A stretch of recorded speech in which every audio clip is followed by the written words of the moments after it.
Hello, അങ്ങനെ ഞങ്ങൾ 2 ഡേയ്സിലേക്ക് ട്രിവാൻഡ്രം പോവാണ്. ഞങ്ങൾക്കൊരു വെഡിങ് ഉണ്ടായിരുന്നു, അത് അറ്റൻഡ് ചെയ്യാൻ വേണ്ടി ഞങ്ങൾ രാവിലെ ഇറങ്ങിയതാണ്. അപ്പം ആദ്യം പോയി ബ്രേക്ക്ഫാസ്റ്റ് കഴിച്ചു ഇൻഫോ പാർക്കിൻ്റെ അവിടെയുള്ള ആര്യാസിൽ നിന്ന്. അത് കഴിഞ്ഞ് ഞങ്ങൾ നേരെ ബ്രേക്ക്ഫാസ്റ്റ് കഴിഞ്ഞിട്ട് ട്രിവാൻഡ്രം വിട്ടു. അങ്ങനെ ട്രിവാൻഡ്രമൊക്കെ എത്താറായപ്പോൾ തന്നെ നമ്മൾ ലഞ്ച് കഴിക്കാൻ വേണ്ടി ഒരു റെസ്റ്റോറൻറ്റിൽ കയറി. അങ്ങനെ ലഞ്ചൊക്കെ കഴിഞ്ഞിട്ട് ഞങ്ങൾ നേരെ ഞങ്ങളെടുത്ത അപ്പാർട്ട്മെൻറ്റിലേക്ക് പോയി. അവിടെ പോയി ഫ്രഷായി നമ്മൾ റെഡിയായിട്ട് ആദ്യം നമ്മൾ ശ്രീപത്മനാഭ ക്ഷേത്രത്തിലാണ് പോയത്.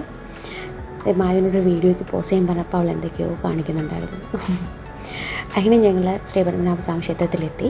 അവിടെ എത്തി ഞങ്ങൾ സ്പെഷ്യൽ ദർശനത്തിനുള്ള കൂപ്പണൊക്കെ എടുത്തിട്ടാണ് കയറിയത്. കാരണം അല്ലെങ്കിൽ നമുക്ക് 2 hours വെയിറ്റ് ചെയ്യേണ്ടി വരും. പിള്ളേരും പ്രായമായിട്ടുള്ളവർക്കായിട്ട് പോകുമ്പം ഇതായിരിക്കും നല്ലത്. ഞങ്ങൾ പെട്ടെന്ന് നന്നായിട്ട് തൊഴുതു ഇറങ്ങി പ്രസാദവും വേഗം കിട്ടി.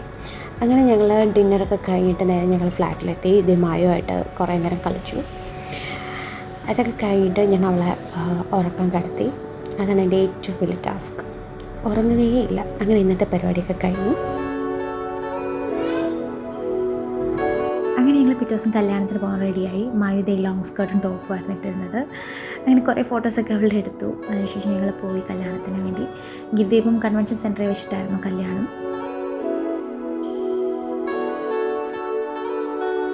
അത് കഴിഞ്ഞ് പിന്നെ ട്രിവാൻഡ്രം സദ്യ, അത് പിന്നെ പറയേണ്ട ആവശ്യമില്ലല്ലോ, അടിപൊളിയായിരുന്നു. സാധാരണ എനിക്ക് സദ്യ അത്ര ഇഷ്ടമില്ലാത്ത, പക്ഷേ ഇത് അടിപൊളിയായിരുന്നു. കുറേ കറികളുണ്ട് നമ്മുടെ സാധാ സദ്യക്കാളും. പിന്നെ ബോളയും പാൽപ്പായസം, അതാണ് എൻ്റെ ഫേവറേറ്റ് ഈ ട്രിവാൻഡ്രം വെഡിങ്ങിൽ. അതൊക്കെ കുറേ കഴിച്ചു. പിന്നെ ഞങ്ങൾ കുറേ ഫോട്ടോസൊക്കെ എടുത്തു പോയി. അങ്ങനെ ഫോട്ടോ സെഷനൊക്കെ കഴിഞ്ഞു. പിന്നെ ഞങ്ങൾ പോകാൻ വേണ്ടിയൊക്കെ നിന്നു.